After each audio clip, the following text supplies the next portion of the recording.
What's up, everybody? It's Jack and Dan. Where we going, dude? Gatlinburg. Yeah, first stop on our little road trip here to Florida is we're going to stop in Gatlinburg, do some fun stuff, and we just wanted to do a little update on the Volt. Made our way through most of Ohio. We kind of just zeroed the old trip meter here, so we've got about 225 more miles to go till we get to the Great Smoky Mountains, Gatlinburg, Tennessee. So far we've gone almost 300. We're averaging 41.6 miles, and we're going to need to fill up here pretty soon. So when we started, we did have, the battery was full, and in the winter, since it's kind of cold, it's really only about 40 or 45 miles that you get on a charge. So when we started out, obviously our mileage was real high, and then as we went over to the gas, it just kept going down. So we're at about 41.6 now, which is pretty good. And 7-gallon gas tank and 1-gallon reserve. So we're probably going to hit into that reserve here pretty soon. When we do, we're going to stop, get some gas, and probably some breakfast. We had like a preliminary breakfast at like about 4 a.m. And yeah, so we're more than halfway there. It's about an 8.5-hour trip. We only got about 3 hours, 45 minutes left to go. That's why they call them the Smoky Mountains, guys. So we've been about 450 miles almost here. A lot of hills, a lot of mountains. 38.8 we're averaging. So we'll kind of see how things continue. Okay, so it's early in the morning. We're leaving Gatlinburg. We're heading to Florida. We're not going to get there till about 5. We kind of slept in actually a little bit. So far we've done about 500 miles. We're averaging 38.9 miles per gallon. We'll see how it goes by the time we get to Florida. Shoot a real quick video here. This is amazing. We're going through the Smoky Mountains here, and it's very cool to see how this Volt works. Every time you go up a hill, your miles go down by about a mile or two, and then you come down the hill, and as you can see, as we're going down the hill, we regenerate more power. So then as we come down the hill, it goes right back up. So we've actually gone quite a few miles now, and our mileage hasn't changed at all, because every time we go up a hill and it goes down, we regenerate power and it goes back up. So as we're going through these mountains, every time we go downhill, we're regenerating the power that we use. Oh, look at that, it just went back up again. See, it keeps going back up. See how it went from 296 to 297? And then we'll go up a hill, and it'll go back down to like 295 or so, and then it'll go back up to 297 or so. So this is a really, really cool example of how the regeneration works. Whereas normally, a gas-powered car would just roll down a hill, and that gravity would not be used for anything. Whereas when we roll down a hill, so I was kind of showing all this to Jack and showing him this diagram here. When we roll down the hill, we make power. So it's kind of like that gravity goes to waste in a regular car. So here I'm hitting the gas again, so because I'm going back up the other side. So it's really kind of cool. This has happened about 10 or 12 times so far. It goes down to about 294, 295, and then back up to 296, 297. And we just keep going up and down and up and down. So we go up the hill and use energy, and then come down the hill and gain it right back. So we basically we've lost 0 mileage, even though we've gone about 10 or 12 miles through these mountains. We've made all the energy back that we ended up using. Isn't that cool, dude? Yep. It's a very neat principle how this all works, isn't it? Yeah. It seems kind of wasteful that a regular car rolling down a hill, all that weight, all that gravity just goes to nothing, doesn't it? All right, dude, so we made it. We ended up taking a lot of stops, actually, and getting caught in a lot of traffic. It's pretty late, but almost 1,200 miles. We ended up averaging 37.2. We did have to sit in traffic an awful long time, didn't we? Yes. A couple bad accidents and stuff like that. Yes. That's how it goes this time of year. So anyway, unfortunately, so I think sitting in traffic a little bit affected things. But anyway, there we go. All the way to Florida, almost 1,200 miles. Stopped in Gatlinburg, averaged 37.2. And we're just going to kind of drive around here for a week. Probably not a ton. We're going to see if we can find some charging, and then we'll go home, and then we'll see what we end up doing here. Yeah. There were some really nice, good places to eat, I saw. So we go in there.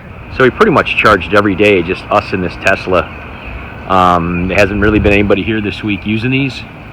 It's really, really cool. As you can see, they have all their carts that they charge here as well. So very cool. This has tremendously helped to cut down on using any sort of gas while we were here. But again, with the amount of miles that we're putting on, we would never be able to go. I mean, that Tesla right there gets, 250 or 300 or whatever, miles. Wouldn't be able to go from here to Tennessee even without stopping to charge. So that's why we like the Volt, because we're able to do that. It's nice to have that. Option. All right, so here we are, last day in Orlando. As you can see, our miles per gallon went up a little bit just from using all electric. We had the free charging and everything.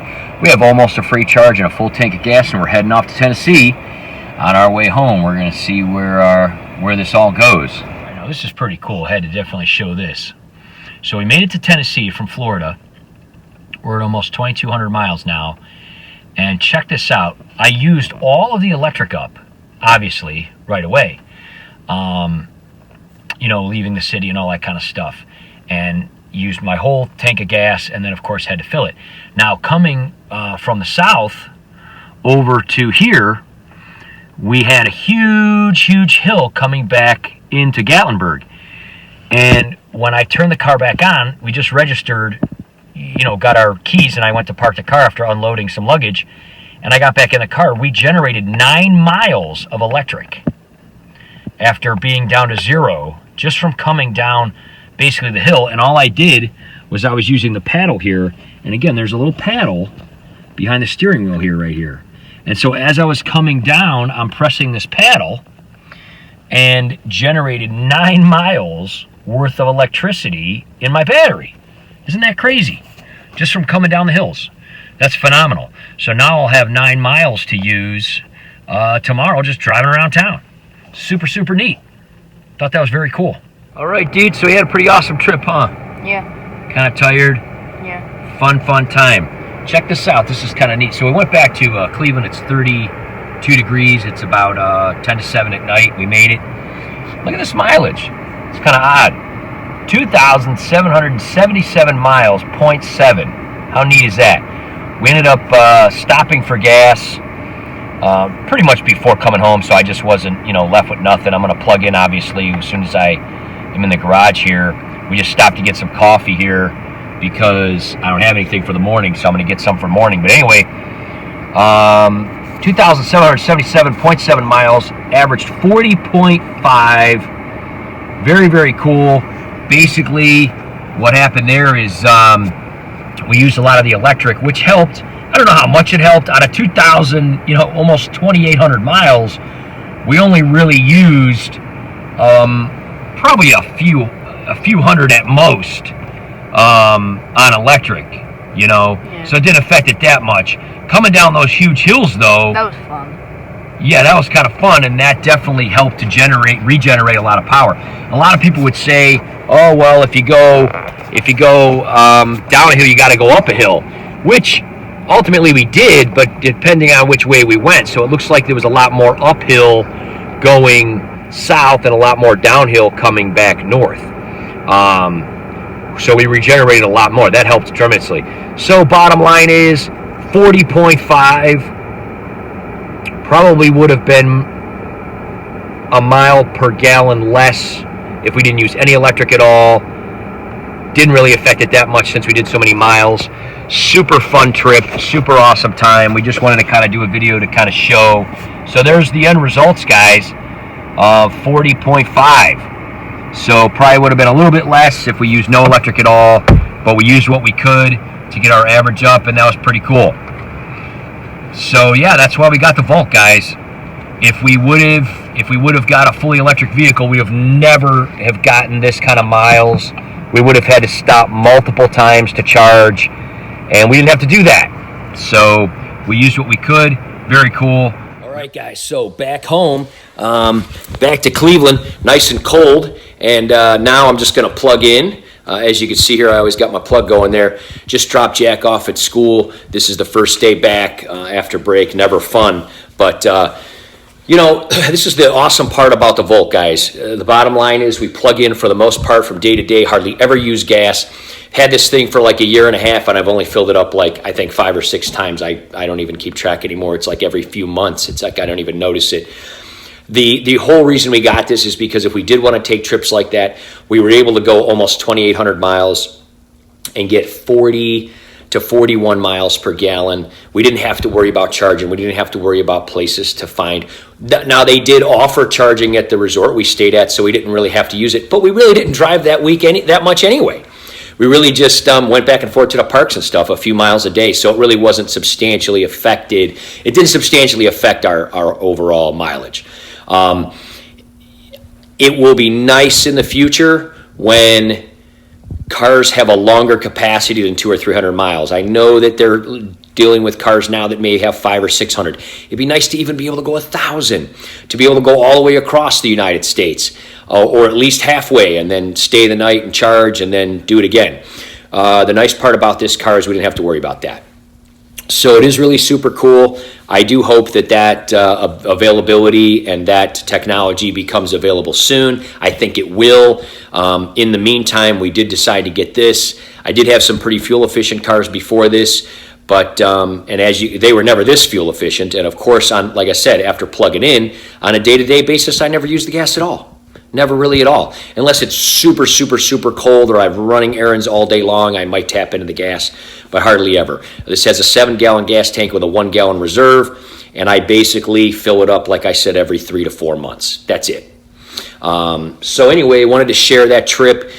If I was driving a little slower, probably would have got a little better mileage. We were, for portions of the drive, in speed zones of 70 to 75. Traffic was moving at 80, 85, sometimes 90. I was going along with traffic, and that's going to obviously use a lot more gas than driving at, say, 60 or 65. So that affected the efficiency as well.